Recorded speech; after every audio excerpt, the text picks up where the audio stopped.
We're going to talk about disruptive innovation, the future of work. And boy, this is an exciting time. And you all know that. You don't need someone like me to tell you that, of course. But really interesting things that are going on. And for me, I cover technology. I do maybe 40 or 50 events a year.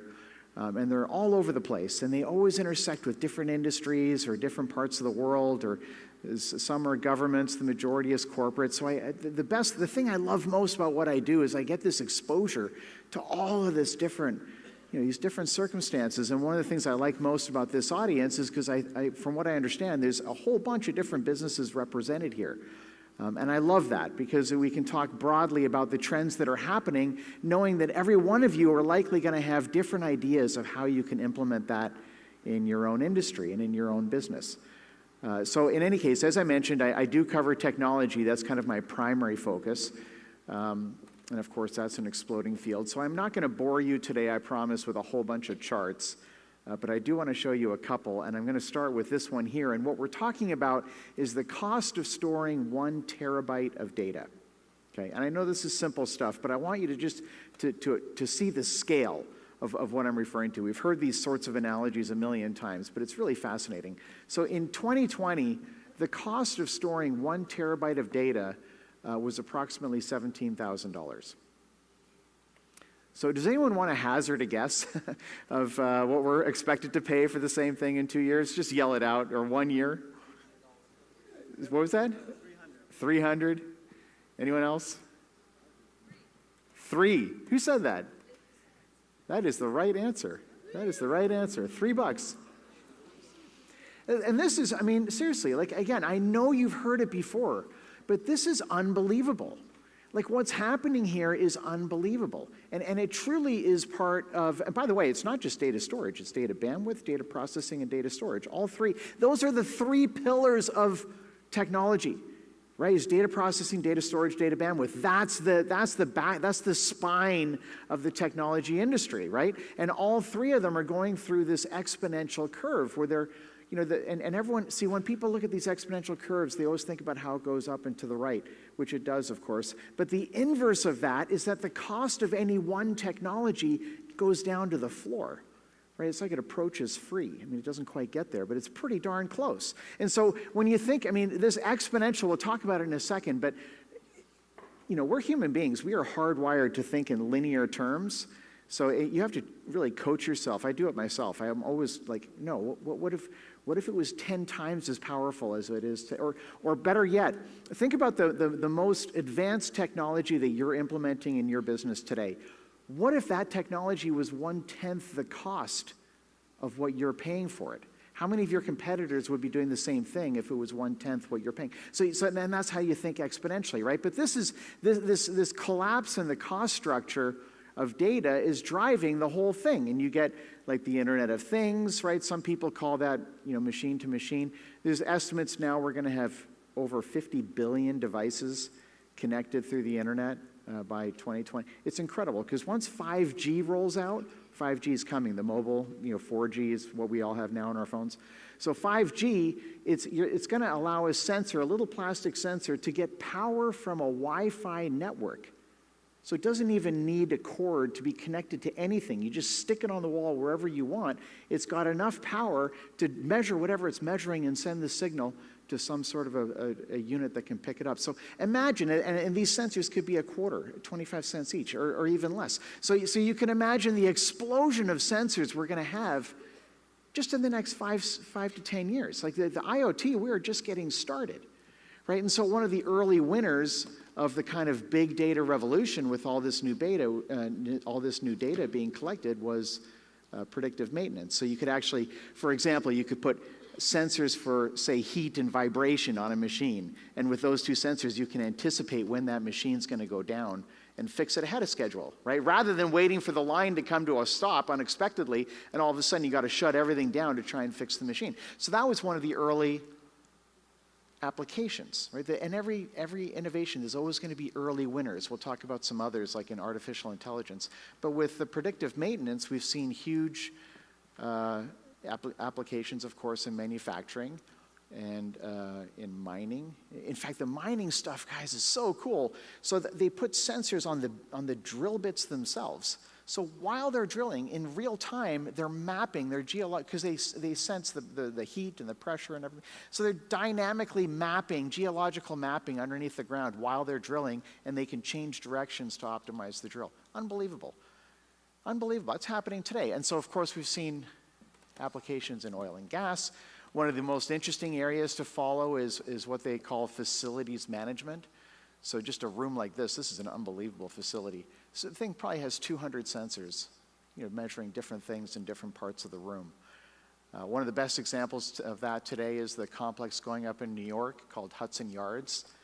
19 skyscrapers. They just had a big opening. Some of you guys are nodding. Really cool what they're doing there. Incredible. They built it on top of a rail yard and never shut the rail yard down while they were building. And some of those buildings are like 90 stories tall. Imagine, to try and build those buildings on top of a rail yard with that kind of anchoring required. But anyway, it's going to be the most censored residential environment in the world when it opens, 2021. But of course, that won't last long because there's a million other projects in other parts of the world that have even more, right? Just because we're on that progression. And all the data is being aggregated onto the smart grid. Probably one of the best examples of that is in Singapore, doing some really cool stuff. But we're seeing smart city developments happening all over the world. All over the world. So we truly are in the middle of this exponential environment. So here's where I want to talk a little bit about this, because what I'm trying to do is kind of create a foundation for the conversation, right? And these things, again, I know you've heard many of these things before in one context or another, but it's so important just to kind of lay the foundation.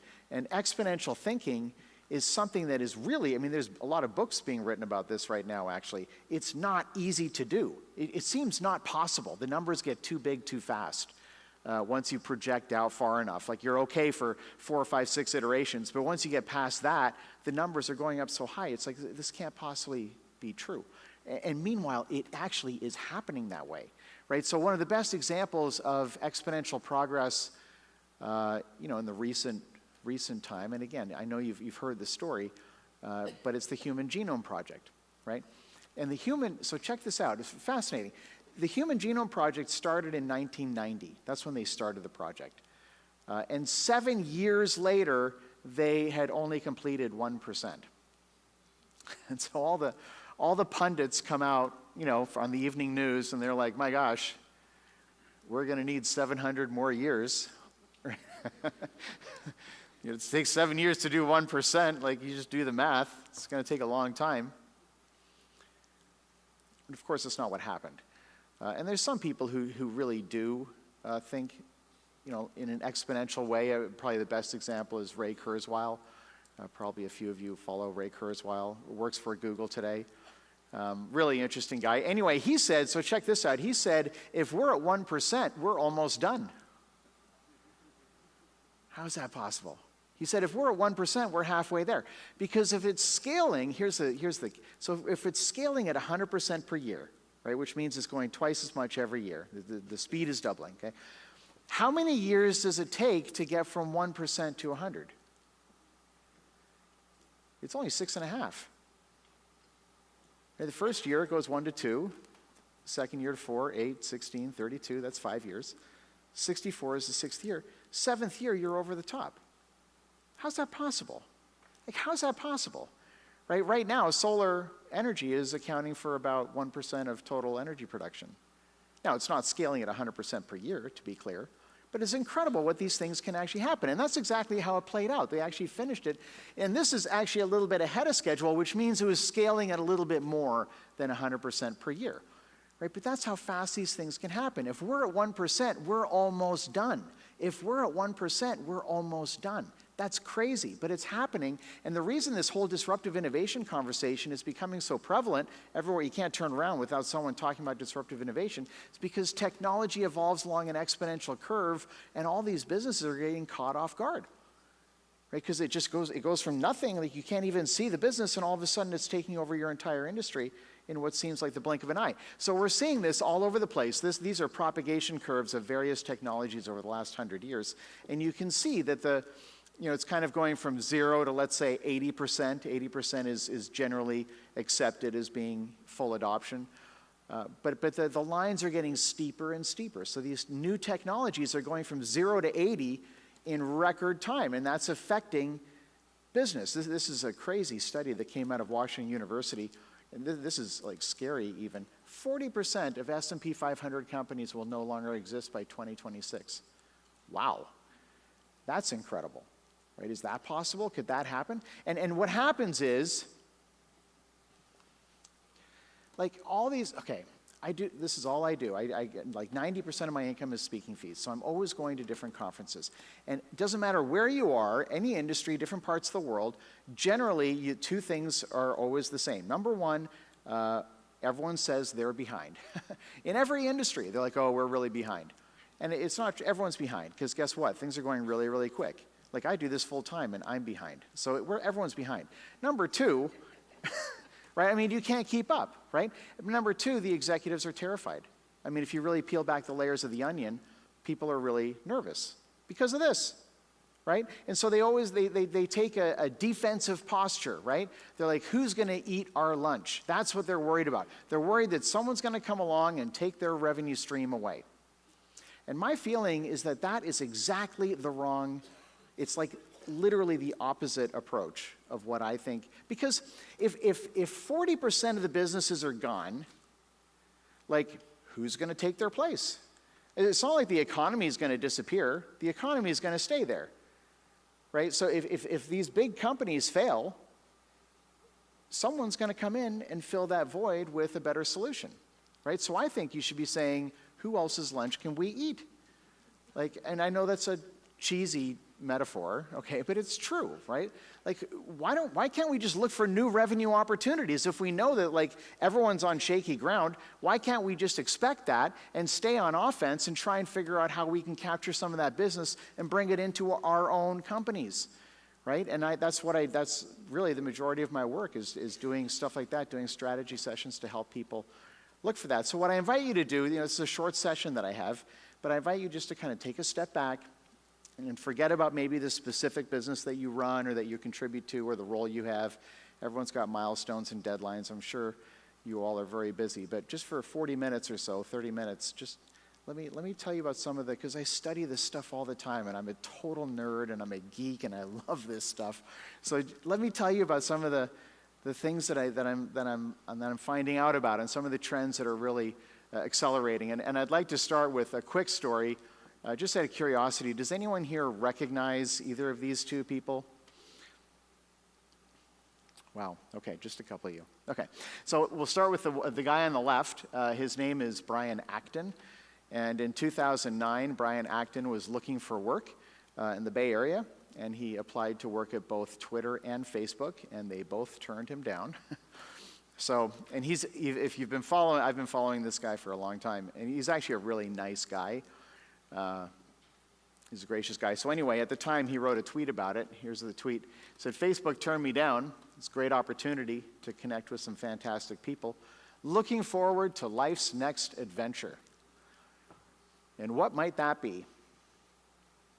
Well, he got together with a friend of his and started WhatsApp, which they grew over the course of 5 years and sold to none other than Facebook for a cool $19 billion. So I'm bitter. I admit it. I'm 48. He's a lot younger than I am. It's a lot of money. Anyway, so again, the pundits come out, of course, on the evening news, and they start analyzing. And this was a record-breaking transaction. It was not a common transaction, right? But anyway, there's a few different ways you can look at it. One way is that at the time of the sale, WhatsApp had 55 employees. So by that measure, Facebook paid $345 million per employee. That's amazing. Right? Another way is at the time of the sale, they had approximately 450 million active monthly users. So by that measure, they paid $42 per user. Either way, it's an awful lot of money. But maybe the best way to look at a transaction like this is that 5 years, right? Like 5 years ago was 2014. Like to me, that feels like yesterday.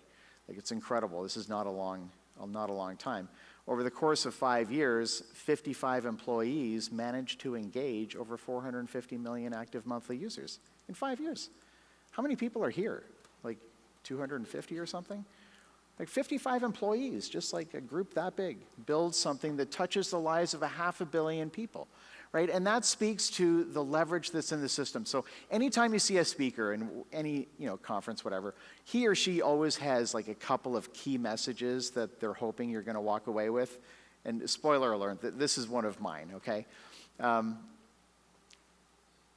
Because there's more and more leverage in the system all the time. Like every year, there's more leverage in different facets of the world, finances and so on. But the 900-pound elephant in the room is technology. And technology is a form of leverage. Like the whole, the division between rich and poor, right?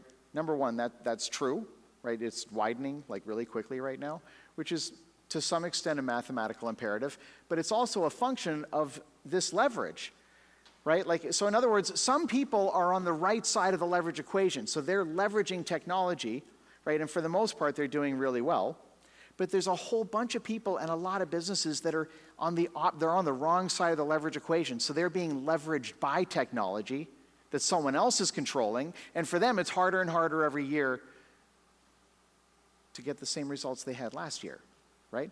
And that's very true. That dynamic's playing out all the time. But as business leaders, like the responsibility is on us to make sure we're on the right side of the leverage equation, which means what? It means we have to run towards the changes. We have to run towards the technology. It means we have to try the technology and try to implement it despite the fact that it might fail.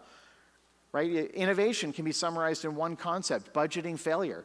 Like you have to try something new. Jeff Bezos, that guy is genius. If you know it's going to work, it's not an experiment. Like that's brilliant. And it's so bloody simple, right? Like it's just another one. So that guy, I'm telling you, Jeff, you might like him or hate him, but he's seriously brilliant. If you had how does this work? If you had a 10% chance for a 100x return, you would take that bet every day. You'll still fail 90% of the time.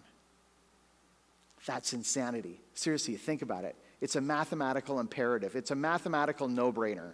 Take the bet. You're still going to fail 90%. Anyway, it's crazy. So that's what innovation is. We have to try new things. We have to try new technologies, knowing it might not work, right? That's the challenge of it, is having the guts to do that, right? So there's all kinds of different forms of technology-based leverage, right? Including software. Software is a form of leverage, right? You can leverage software. Right? The cloud is a form of leverage. You can leverage the cloud. You can leverage mobile technology. Increasingly, you can leverage wearable technology. Really cool stuff that's coming out right now. Right? Really wild. And of course, virtual reality is kind of right around the corner. Microsoft just got a $400 million order for augmented reality headsets for the military. That's a major, major indicator. That is, we're finally turning the corner. Sooner or later, we're going to see a broad market adoption headset. When that happens, everything changes. A lot of things change. Sooner or later, some 13-year-old kid on some YouTube star is going to be photographed wearing one of these things walking down the street, and then everyone will buy one, and it'll happen, right? That's probably what will happen. Anyway, and there's training applications, so it's not just video games, right? And we see robotics coming up. This is Baxter. The price comes down every year. Capabilities go up. And we're seeing robots showing up in hotels, concierge services. We're seeing security robots in shopping malls. We're seeing information robots in airports, right? And those are leading innovators right there. So you can model these things to see the future, right? So hotels and shopping malls and hospitals and stadiums, these are places that have a huge amount of people, and so they have a financial incentive to adopt the new technology sooner. So you can see what they're doing in airports or what they're doing in a shopping mall and anticipate what's probably going to happen in smaller stores later and maybe eventually in our homes, right? There's a propagation curve. You can follow these propagation curves and get a clear idea of what's coming down the pipe. But they're all examples of leverage, right? People are leveraging these technologies. So there's really, I don't mean to talk so fast, it's because I've got a ton of stuff I'm going to pack into this. So I just want to try and get through a lot of content. But I want to cover really two things in a bit more detail. The first one is artificial intelligence and machine learning, which is everywhere right now. And the second is blockchain technology. So, and I'm going to touch on both, but let's start with machine learning. So, and people say, like, what constitutes artificial intelligence? Because a lot of it is just good analytics. It's just a good algorithm. Like, is it really artificial intelligence? Not necessarily. So what's required for it to be considered artificial intelligence? Well, there's really two things, and the first is that it implies some sort of human-level comprehension, right? And the second, which is more important, is that it has an ability to learn. It has to have an ability to learn. That's the essence of artificial intelligence. So the early winner, right, the early winner of big data was predictive maintenance. Early winner of artificial intelligence was these recommendation engines, right? So you go to Amazon or some website and it recommends different products, or if you're watching movies on Netflix, it's giving a recommendation of what you might like. And if you're listening to Pandora, it's the same thing. But that's actually already kind of old news. Like it kind of started, 8, 9 years ago. So it's kind of, it's not a huge deal anymore. So what's happening right now?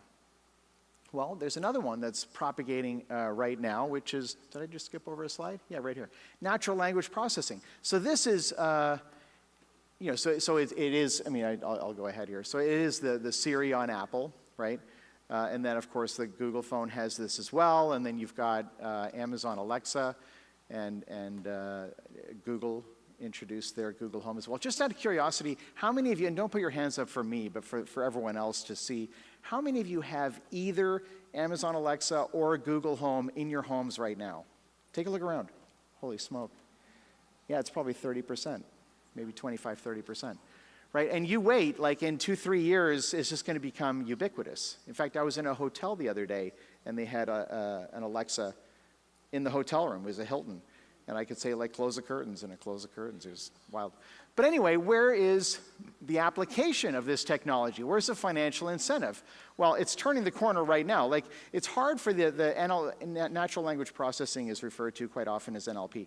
So with NLP, the problem is, like with Alexa, I can say, Alexa, what's the temperature outside? And she'll say it's, 67 degrees. But if I then say, will it be warmer tomorrow? Now she's stumped, right? I have to stop and say, Alexa, will it be warmer tomorrow than today? Now she can do it, right? And if you want her to try the social bot to actually continue adding context, you can say, Alexa, let's chat. And then they'll turn it on, and she'll try to add context as you go along. It's clunky. It's not that good yet. But it's turning the corner right now, right? And so you have these companies that have hundreds, thousands, even tens of thousands of people in a call center. Imagine the HR nightmare. I'm sure some of you have huge call centers that you manage. What a nightmare to hire these people and people calling in sick and training and trying to get consistent protocol delivery. It's a disaster, right? Meanwhile, you can have a computer, and this is like 2-3 years away. Like, we're right there. We're right there. And the computer will be more consistent, and believe me, the young kids, let's say people whose ages start with a 2 or a 3, right? My age starts with a 4, okay? They'd rather talk to a computer than a person, right? I mean, the older people, we want to talk to a person, right? We want to be driven by a person, not the young kids. They're like, I'd rather give me the machine. So, and there are 3 million people in this country alone in call centers. Imagine the financial incentive to implement this. It's huge. The cost savings is enormous. And meanwhile, you can split test, you can optimize conversations. The whole thing, it's just a no-brainer. So that's definitely going to happen, right? Another area is image and object recognition, right? Including things like facial recognition and so on. But when it comes to stuff like this, it's being used a lot in advanced manufacturing. And of course, this is a critical piece to the autonomous driving deal. So let's talk about that, because that's coming way faster than people think. Way faster than people think. So what's the most complicated place to drive? Right in the middle of the city. City driving is the most complex, right? So, who's in the lead? Well, most people would say that Google's Waymo is in the lead. They've got like 600 cars out there. They've got 10 million miles driven and something like 7 billion virtual miles driven. But at the end of the day, they've got, roughly 10 million miles driven. But Tesla has data on over 1 billion miles. They got almost 500,000 cars on the road with the sensors. So whether people are using the autopilot or not, the car is collecting data. They're just stockpiling all this insane data. So they've got a huge advantage. Uber is collecting a whole ton of data. They're making a big play, right? That's where this is going, by the way. Transport as a service. Uber, 75% of the cost is the salary of the driver. So you can drop the price by 2/3 and still have more profits if you can do it autonomously, right? And you know that Uber's going to take Wall Street money and buy 100,000 cars in a day. So it's not going to be people buying these cars, it's going to be fleets, which is also going to screw up the insurance industry because you're going to have enterprise fleet insurance rather than individual insurance. It's a totally different game. Like, it changes so many things. Anyway, in California, you've got Didi, which is the equivalent of Uber in China, right? So these are kind of the leaders in the city driving space. I'm guessing that's going to deploy 2022-ish, maybe 2023. But what has less obstacles than city driving? Well, freeways, right? Freeways have fewer obstacles than city driving. So that's going to deploy first, right? It makes sense. It's going to deploy first. It's easier to do, right? Hub to hub, long-haul trucking. So we had the test, the proof of concept, the POC, that happened last summer with Otto. This is a company that was purchased by Uber. They ran this thing 125 miles down the freeway and to Colorado Springs. There was a guy in the cab, but he wasn't driving. Payload was 50,000 cans of Budweiser.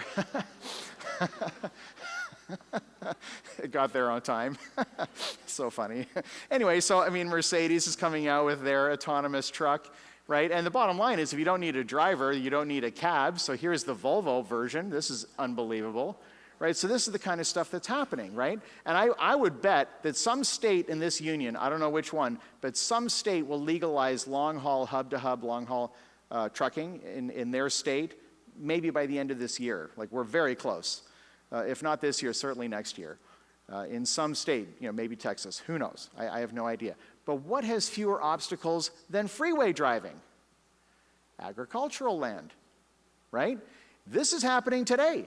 This is already done, right? And this thing, look at this. This thing's badass. I mean, no joke, I would love to buy one of these myself. Look at that. Look at the wheels. Look at the wheels on it. Like, I would love to own that. It's crazy. And where else, right? In the mining operations, right? This is happening today. They've got autonomous trucks that do the whole deal, right? So that legislation's already been passed. We're good to go. So you can see the propagation curve. It's already done in mining and agricultural land. I think 12 months from now, someone's going to start with the hub-to-hub long-haul trucking, and maybe we got 3-4 years before we hit city streets. And the propagation will be quick. So at the end of the day, what we're really waiting for is just the regulatory approval. And they still have work to do. I mean, it's not like the algorithms are ready to go, but you can measure the progress, and it's getting close, right? It's getting very close. Well, there's 3.5 million commercial drivers in this country. 3.5 million commercial drivers. It's incredible. Right now, this is before we go on to the next example. How do they learn? And this is key. So, and I talked about this. A few the folks here. We went out for dinner last night, which was awesome, and I talked about this same case history. So there's a guy lives in the Santa Cruz Hills, and he owns a Tesla. And when the autopilot was released, the hardware was already on the cars, so it was just a software upgrade, and it was ready to go. Anyway, he was driving home one day, and on the way to his home in the Santa Cruz Hills is a very tight corner. So, and this isn't it. I just bought this image, but there's a tight corner on the way to his house. Okay.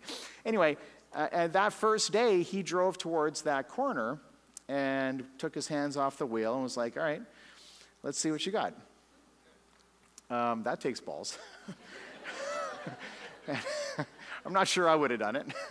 Anyway, so the car, it didn't crash, okay, but like it veered out of the lane, and of course the brakes came on very hard, and the warning to take, so it was essentially a fail.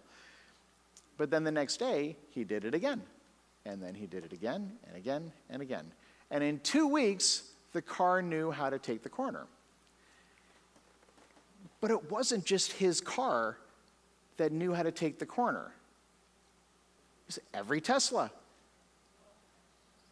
Guys, does this make sense? This is so key. This is like the most important. They call it fleet learning. If you go down to Sand Hill Road in the Bay Area, down by Palo Alto, that's like the VC capital, they're all talking about fleet learning and network effects, and that's the genius of the cloud, guys, because if you can take the individual experience from people on the network and upload their experience to the cloud, where the true intelligence is up here, then you can deploy those improvements across the whole network. Right, so you have a better driving experience as a result of something that someone else experienced. Does that make sense? That's why it's accelerating. Like, that's why this whole thing, that's why, that's what exponential is. Like, it's happening so quickly, right? So we're part of this situation where these network effects, this fleet learning capability, this cloud capability, which allows for that, is driving this forward, right, at a really, really quick rate. So, and we see like all sorts of applications of this kind of stuff. I'm sure a lot of you have been following the RPA, the robotic process automation, which is going on. Probably the best example of this that I've seen was the trading floor in Connecticut, UBS trading floor, 2005, and this is 2016. They're all gone. They're all gone. Why? Because all of that's being done by algorithms today, right? And there was a study that came out of Oxford a couple of years ago that looked at all sorts of countries around the world. They said that 47% of the jobs in the United States are likely to be displaced by automation in the next 10 to 15 years. And that number was actually lower than some of the developing countries like China at 77%, India at 69%. Unbelievable. Right? And so there's all sorts of models of which jobs are most likely to be affected. This is just one of them, so this is not the only one. You can do a Google search and find 100 others. But you can get an idea of some of the jobs that are most likely to be displaced. Right? Number one on the list is loan officers. And, we all know probably about Rocket Mortgage, which is leveraging the automated underwriting platforms that Fannie Mae and Freddie Mac first rolled out in 2003. Right? And now that's gone full circle. Now it's ready for retail. Right? Last year, in March, just a little bit over a year ago, China opened their first personless bank. There's no one who works there. It's just it's a building, and at 8:30 in the morning, the doors unlock and the lights come on. You can go in and do stuff, but there's nobody there. It's crazy. Right? If you have a problem, you can call. Right? And of course, Amazon has opened their Go stores up in Seattle. Right? They want to open 3,000 more of them around the country. There's 3.4 million retail cashiers in this country. So just in those three areas, right, just in those three examples, we've got 3 million people in call centers. We've got 3.5 million commercial drivers. We've got 3.4 retail cashiers, 9.9 million people. It's a lot of people that are likely to lose their jobs. And there's a lot of models that allow us to kind of conceptualize mentally what that will look like. This is just one of many. But it looks at kind of the economy more generally, and there's always exceptions when you do models like this, so it's not 100%. But basically, you can look at the jobs that we have out there and put them in one of two buckets, right? You either have manual jobs, right, or you have cognitive jobs. One of the two. Oh, did I lose it? There it goes. And in each one of those buckets, you've got repetitive tasks and you have non-repetitive tasks. So it's reasonable that at some point, the repetitive manual jobs are going to get replaced by robotics at some point, right? And it's also reasonable to assume that the repetitive cognitive jobs get replaced by algorithms, right? We don't know exactly when, but the point is it's easier to find something when you know what you're looking for. Right? It's so easy for us all to sit down and write down a list of like the repetitive tasks, either in our own jobs or of the people we employ or the other people in the team, on the company. You can very easily write down all those examples and have a list, and so then it's easier to find, okay, let's look for areas where we can automate. And then the non-repetitive tasks, you end up with essentially agile humans and creative humans is really what it boils down to. But that study from Oxford suggests that roughly 47% of the tasks in our economy are essentially repetitive, right? So what are the skills we need for the future, right? Knowing all this, right, we've talked kind of about the downside. Well, on the upside, the skills that people need really boil down into one of two categories. And the first one is, complex problem solving and cognitive flexibility and all this sort of stuff, critical thinking, and then on the bottom you've got all the people stuff. So at the end of the day, it's basically creativity and relationships. Those are the skills that are going to be most valued in the future. Now, where are the new jobs going to come from? That one's trickier because there's no question there's going to be a lot of jobs lost. Well, what are the new business opportunities? Well, you can think about that in a lot of different ways. And again, I always look for models, like how can we model how this might play out? And it might follow, I don't know this for sure, but it might essentially follow the Maslow's hierarchy of needs model. So the first businesses out there were satisfying that first layer of physiological needs, right? Food and so on, shelter, right? And then as the economy grows and we get more productive, we start having businesses in in the safety area. Arguably, the whole social media is in that third category for love and belonging, right? That effectively is social media is in that kind of space.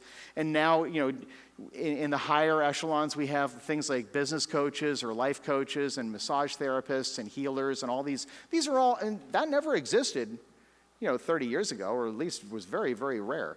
And today it's more and more common. So we can expect that probably new businesses will start to climb that ladder and satisfy higher things because the bottom ones are already so saturated.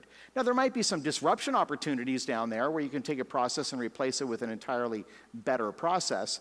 But as far as new business models are concerned, I would expect them to probably be higher up on those Maslow's hierarchy of needs. It's one model, right? Another model you can look at is the whole do it yourself, do it with you, done for you model, right? So the one where you don't get any help at all, it's like do it yourself. The second one is we'll help you do it, right? And the third one is just pay us and we'll do it for you and just deliver the results. So again, we can expect the new business models to go higher up that ladder. So as a general rule, we're trending towards higher levels of service, right, in kind of any area. It's always going to be higher. Like now you've got DoorDash, right, and Uber Eats. Like you can literally just make a phone call. Someone else will cook it. Someone else will deliver it. All you have to do is eat it, right?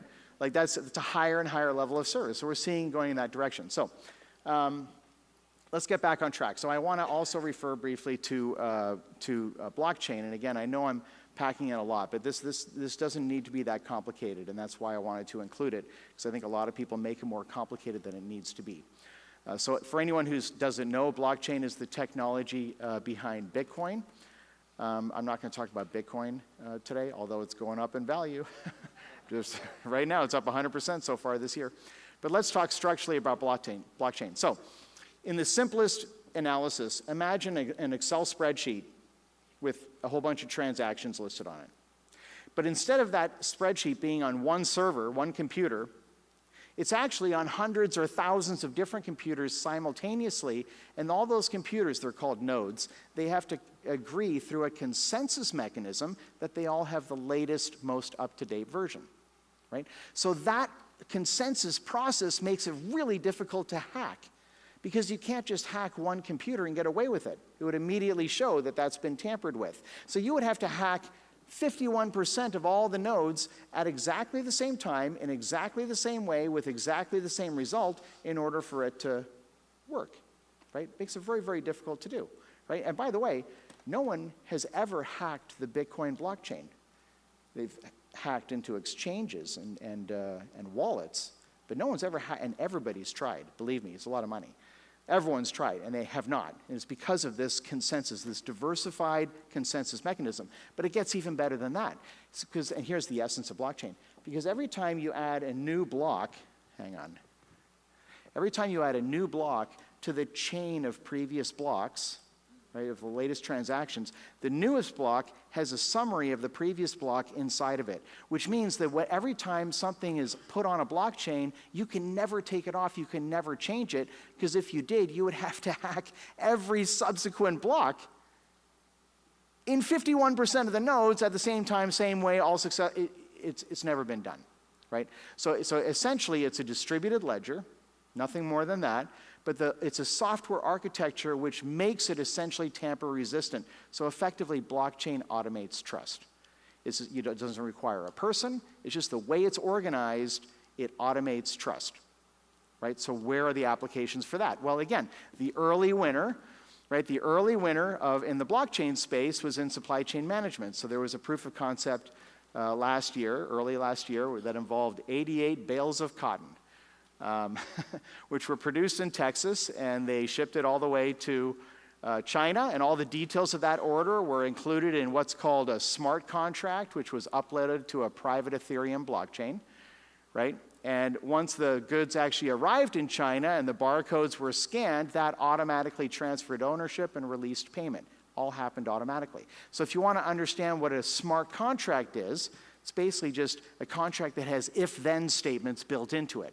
Right, so it's essentially a decision tree. So if you get to here, if this happens, go there. If it doesn't happen, go here. And there's another choice and choices. And the whole thing's mapped out. It's just it's a piece of software. that just says all the different possible permutations, right? And so once it's up there, it just executes itself. So you can imagine wills and contracts that execute themselves. That's effectively what a smart contract is. But the early winner was in the supply chain. Because imagine that transaction, the cotton thing. So you got the producer in Texas, you got a trucker to get it to the port, you have a loader, that's a different company, and there's customs clearance there. And then you're on the boat, that probably has a dozen companies involved one way or another. And then on the other side, you have an offload, you have customs, and you've got another trucker, and then the final. So these transactions quite often include like 20, 25 companies. And every one of those companies has order entry and tracking and project management, right?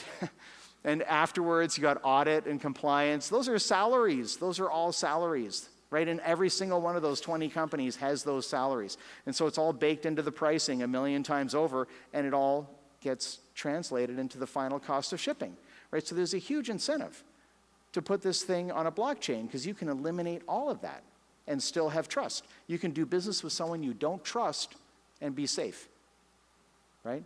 So imagine all the different players in that particular transaction. If you upload a smart contract, which includes all those permutations, right, then they're effectively connected. Once they approve it through that consensus mechanism, they're connected on the blockchain. And if you pay for the order using a cryptocurrency, you can eliminate the banks altogether. Imagine. So crazy. And it goes into every industry, right? If you're in the automobile industry, you can have all the players in that business connected through a private blockchain to allow this to go through quicker. If you're in the real estate industry, you can have all the players of the real estate business connected through a blockchain. Makes things a lot easier. There's a lot of money to be saved. There's a financial incentive, right? So, and there's also a traceability factor because you have all those, people checking in along the way to say, yes, it's now in the boat. Yes, it's gone this far. Yes, it's here. Yes, it's there, right? And so the traceability side is very strong. And this is a startup that started actually to track diamonds originally, the whole blood diamond thing. So they're tracking diamonds from the mine to the retail shelf and using a blockchain that's transparent. And it worked so well that now they're doing the same thing for pharmaceutical medication, and they're doing the same thing for GMO foods. Right, so the whole track and trace piece is enormous, and the level of service, people talk about the Amazon effect, where people have a higher and higher expectation of service from companies because what they see Amazon doing. Blockchain can allow that in a B2B space, that same kind of track and trace and global logistics, right? It can be used to keep track of title ownership and land property ownership in different parts of the world. This is from Colombia, when they were negotiating with the FARC rebels. There's a whole story there, but it's an application for blockchain there. Title insurance is something that could be easily replaced by a blockchain-based system because it eliminates that possibility, and you can keep track of educational certifications and degrees and so on. And there's even, this was a collaboration between Accenture and Microsoft to give digital identity to refugees, mainly the Syrian refugees. So with nothing more than a cell phone, they could prove who they were and where they came from. Biometric database, really fascinating, right? So these are really interesting, and there's a lot of opportunity there for disruptive innovation. And so just to let you know where we're at, this is the last section. It's kind of a little module. I want to talk about disruptive innovation, maybe 8 minutes, and then I've got like a few slides right at the end, maybe another 4 minutes after that, and then we're done. So think about questions, right? If you have questions, and we'll try and get to as many of them as we can. I'm also going to be back at the end of the event, more like 11:30. And so if we don't get to some questions now, we can do them later. But I just wanted to let you know where we're at. But disruptive innovation, so there's two types of innovation. There's incremental innovation and disruptive innovation, right? And incremental innovation comes from the center of expertise, right? So from the scientists and the experts and the people optimizing stuff, making things a little bit better year after year, and it's incredibly powerful. Like, it's transforming our world. We're optimizing our world with incremental innovation, but that's not what we're talking about here. Disruptive innovation invalidates existing business models. Like, it takes the whole business model and says, sorry, we don't need... So, okay, who developed the digital camera? Kodak. Kodak, the very company that got wiped out by digital cameras. Imagine. And these are smart people. They're smart people, and they developed a digital camera, and they're like, that's a piece of garbage. No one's going to want it. We're sticking with film. Like, that's how this stuff happens. And it wiped out their entire business model. The business model is gone. Like, that's disruptive innovation. So you have these obvious examples, right? Apple disrupted the music business, right? Then they also disrupted the phone business, right? And then, of course, Google disrupted the phone business as well. Well, what do these have in common, right? Disruptive innovation comes from what I refer to as adjacent markets, right? They don't come from the center of expertise. They come from the sides. Like, what's an adjacent market? Think about what's your biggest supplier? Who else do they sell to? That's an adjacent market, right? Who's your biggest customer? Who else do they buy from? That's an adjacent market, right? They're related.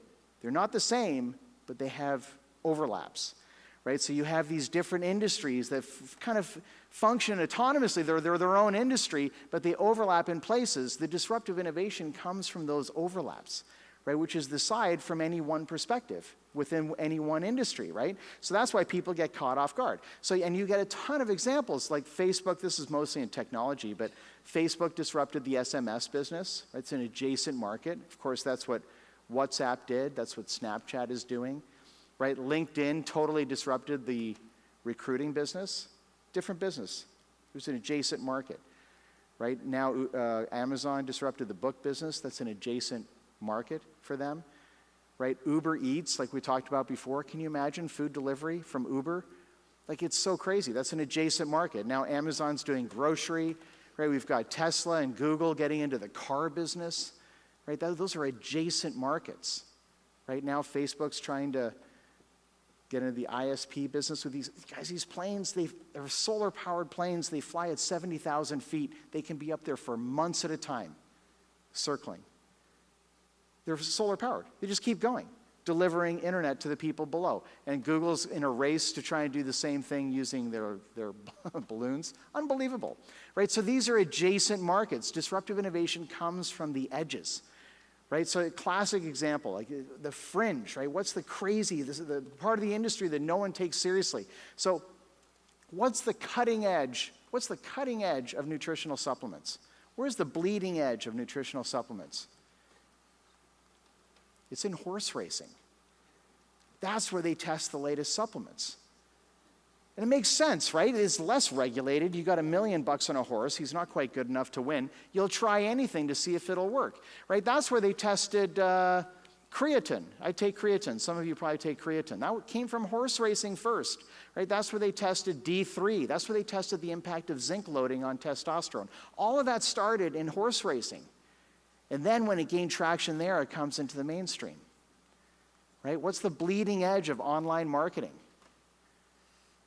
Guys, it's in porn, right? It's in online gambling, right? That's the place where they test the latest wireframes and lead magnets, conversion funnels. That starts in those crazy sites that no one wants to look at. You get my point. You get my point. That's where it starts. You have to be willing to look on those, the crazy. Look at the crazy. That's what I do all day is I'm constant, not the porn. Can you imagine? I work at home. Anyway. No, but I'm always looking for those crazy applications. Like, where's the weird, the stuff that people laugh at? That's where it comes from. That's where disruptive innovation comes from. It comes from those places that you don't expect. And I'll give you one more, and then we'll finish up. I just have a few slides here at the end. But this is another classic. These models are thought experiments. They're so powerful. So disruptive innovation tends to, on average, it tends to cater to the least profitable market segment first. Right? Think about who's your who are the customers you hate? Oh, hate those. They don't have any money. They're a pain in the neck. I'd be happy if those customers were gone entirely. We've all got them. We've all got those customers. That's where the disruptive, what do those people want? I'll tell you what they want. They want a simpler, less expensive solution. That's what they want. Right? But meanwhile, what do we all do? Right? We all cater to the most profitable market segment first, which are the folks at the top. And it makes perfect sense. That's where the money is, right? Premium products, what's your upsell? What's the full service package? Like, done for you. That's the whole thing. There's a ton of money. And it's true in every single industry. So you have this pervasive upward push where every industry is constantly pushing into the premium side of their particular market segment. And who gets left behind? It's the people at the bottom, right? Like, that's where it starts. So I do these strategy sessions with these companies, and I always tell them to look up, look down, look side to side, right? Look up. That's where there's money up there. There's good money. You need those margins because innovation requires budgeting failure. Where are you going to get that money from? You're going to get it from selling premium products. You need those margins. You need that gross profit, right? At the same time, look down. That's where disruptive innovation comes from. Spend one Friday a month or every 2 weeks asking some of those strategic questions and keeping an eye on that bottom end of the market. What's going on down there? And then look side to side. Those are those new market, or those are those new revenue opportunities. Those are those adjacent markets, right? Who else's lunch can you eat? And if you do that, you can stay in front of it. You can capitalize on this stuff. You can actually stay ahead, right? Rather than always having to play catch up. You can stay on offense. Right? So that's really my challenge to you, is to think about artificial intelligence and robotic process and automation and all these different opportunities. And can we use blockchain? Blockchain, by definition, is an ecosystem play. So you have to collaborate with your competitors and your customers to create a blockchain that makes sense, right? But it might make sense for you. And can you train the people that you do have on the skills of the future so that they're ready for the things that are going to be coming down the pipe? So my message really this morning is just to think way bigger about what's possible. Think way bigger, because there's some things you can take for granted when you think bigger like that. And the first is that you end up inspiring everyone around you. Like, they love it when you inspire your employees, when you inspire your customers when you're thinking. In fact, you inspire your competitors when you're thinking big. Like, you inspire the whole thing. And the second thing is, if you're really doing something big, something that people haven't tried, quite often you have no competition along the way because no one else has the courage to try it, right? And so there's a lot of people who are like poster children for this type of thinking. We've all seen these people before. I love some of these, Richard Branson. I love quotes. I literally buy books of quotes. And he has like dozens of awesome quotes. So here's my favorite Richard Branson quote. The fastest way to become a millionaire is to start out as a billionaire and then start an airline. That's genius. Genius. Anyway, so he started Virgin Galactic. Like, how much bigger are you going to get than that? Any competition? Not much. And you've got Elon Musk. This guy is like a personal hero to me. He has a lot of haters. In a group this size, I'm sure there's a few of you that don't like him, and that's fine. For me, it's hard to believe he exists. I honestly can hardly believe. It's like he spends his life doing impossible things. So it's unbelievable. But he obviously, he started SpaceX. By the way, how many of you watched the Falcon Heavy launch? There's 2 of them so far. See, if you're into this, if you're a nerd like me, if you're into this even that much, go to YouTube and search for SpaceX Falcon Heavy launch. I get shivers down my spine when I watch, because what they're doing is insane. They're reusing their rockets. Do you see that? They take the side, they're doing all 3 now. They send the darn thing up, and then they bring the rockets back down and land them like pencils on this same platform that they took off from 11 minutes earlier. How is that possible? It's just, like, the accomplishment of that, just from a physics perspective, is okay. So the cost of sending a rocket to the ISS, right, a Falcon 9 to ISS is International Space Station. The cost of sending a rocket to the ISS is about $60 million. It depends on the weight, cargo. $60 million. How much is the fuel? The whole price tag is $60 million. How much is the fuel? I guessed 10 million. That was my guess, 10 million. You know what the answer is? $200,000. $200,000. 1/300th of the total cost. 1/300. So if you can reuse the hardware, you can bring down the cost function by 100-fold or more. That's disruptive innovation, right? No one else is doing it. Blue Origin's giving it a go, but they're a little bit behind. Whatever. The bottom line is it's awesome either way, but it's crazy, right? So now their cost structure isn't 60 million, it's probably like 7 million, but what do they charge? They charge 55 million, which is just a little bit less than the competition, so they get the orders, and then they have a ton of profit to do what with? Innovate. And innovate, and innovate more, and innovate more, and innovate more in a way that no one else can afford because they're not reusing the hardware. You see how that works? Like, it's so insane. And the first time they pulled it off was just at the end of 2015, right before Christmas. I was in Florida. And when they pulled it off, their employees partied like it was 1999. Average age 27, imagine. That makes them millennials. Millennials get a bad rap, don't they? People say they're lazy, apathetic, and entitled. It's not true. It's not true. Those young kids will work harder than anyone you've ever hired if you give them something inspiring to work towards. That's what they want to do. They want to do something cool, right? They want to be part of something neat. They want to change the world, right? Or populate another one. Right?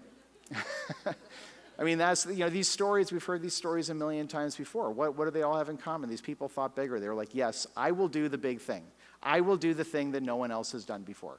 I will try it, even if it fails, right? So my presentation, in a sense, it's not really about, the work of the future or artificial intelligence. It's about leadership. I mean, this whole thing is about leadership. It's who's going to take a stand and say, yes, I'll do it, right? Who's going to stay on the right side of the leverage equation, right? And just think way, way bigger about what's possible. Next 10 years is going to be nothing like the last 10. Like, we're in uncharted territory. So anyway, like I said, we're going to do some questions now for whatever time we have. Also, I'm going to be back later on. I do have a handful of, I just brought one box of books. This is a book, it's called Anarchy Inc. So for those of you who like $20, I just have a few. I think I have 20. So if any of you would like one, I would love to get you one. But anyway, and I don't know how much time we have. So Patrick, wasn't this a great talk by Patrick? Yeah. Thank you. Thank you. Very good. Yeah. So we have about